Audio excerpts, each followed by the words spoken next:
హైదరాబాద్ మైత్రివనంలో మరోసారి అగ్ని ప్రమాదం చోటు చేసుకుంది. ఇటీవల అగ్ని ప్రమాదానికి గురైన కేఎస్ఆర్ కమర్షియల్ కాంప్లెక్స్ లో మరోసారి మంటలు చెలరేగాయి. భయాందోళనకు గురైన స్థానికులు వెంటనే అగ్నిమాపక సిబ్బందికి సమాచారం ఇచ్చారు. దీంతో ఘటనా స్థలానికి చేరుకున్న ఫైర్ సిబ్బంది మంటలు అదుపు చేశారు.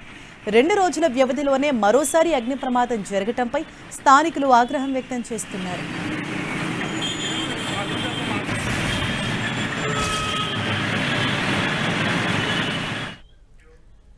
మైత్రివనం కాంప్లెక్స్ లో మరొకసారి అగ్ని ప్రమాదం సంభవించింది. అంటే 2 రోజుల క్రితం జరిగినటువంటి భారీ అగ్ని ప్రమాదం నుంచి ఇంకా కంప్లీట్ గా అక్కడి నుంచి తేరుకోకముందే మరొకసారి అగ్ని ప్రమాదం జరగటంపై ఇటు స్థానికులు సైతం తీవ్ర ఆగ్రహం వ్యక్తం చేస్తున్నారు. అయితే సమాచారం అందుకున్న వెంటనే ఫైర్ సిబ్బంది అక్కడికి చేరుకొని మంటలను అయితే అదుపులోకి తీసుకొచ్చారు. ప్రస్తుతానికి మంటలు పూర్తిగా అదుపులోకి వచ్చాయి.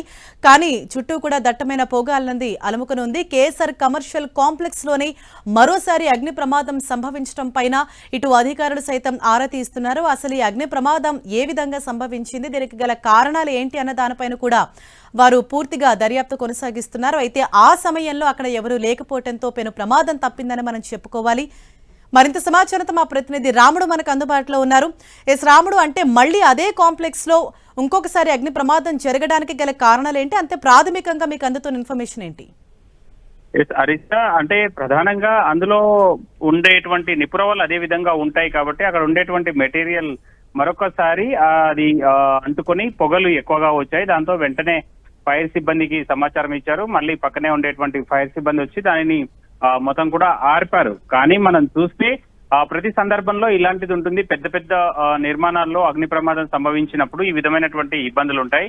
అంటే పూర్తిగా వెళ్ళదు. ఇది మనం ప్లాస్టిక్ మోడల్లో ఉంటాయి ఆ బట్టలు, లేదంటే అందులో ఉండేటువంటి మెటీరియల్ అంతా కూడా. పైన మంటలు ఆరిపోయినప్పటికీ లోపల నిప్పులు అదే విధంగా ఉండి మళ్ళీ పొగ వస్తుంటాయి. అవి పొగ అంటే ఆ తర్వాత ఇంకా ఎక్కువగా ఉంటే మాత్రం మంటలు కూడా వచ్చేటువంటి అవకాశం ఉంది. అయితే ఇప్పుడు ఆ విధమైనటువంటి పరిస్థితి లేదు. కొంచెం పొగలు రావడం వెంటనే ఫైర్ సిబ్బందికి అలర్ట్ చేయడం కారణంగా వాళ్ళు వచ్చి దాన్ని ఆర్పారు. అయితే మొత్తం బిల్డింగ్ అంతా కూడా పూర్తిగా కాలిపోయినటువంటి నేపథ్యంలో అందులోకి కూడా ఎవరిని అనుమతించట్లేదు. అది కొంత ఓల్డ్ బిల్డింగ్ కాబట్టి ఆ స్ట్రక్చరల్ స్టెబిలిటీ చూసిన తర్వాత దాన్ని ఉంచాలా లేదంటే పూర్తి స్థాయిలో పగలగొట్టేసి దాన్ని తొలగించాలా అనేది మాత్రం ఆ ఇంజనీరింగ్ అధికారులు డిసైడ్ చేయనున్నారు, దాన్ని పరిశీలించిన అనంతరం. అయితే అప్పటి వరకు మాత్రం ఎవరిని లోపలికి పంపించలేదు కాబట్టి ఎలాంటి ఘటనలు చోటు చేసుకోలేదు.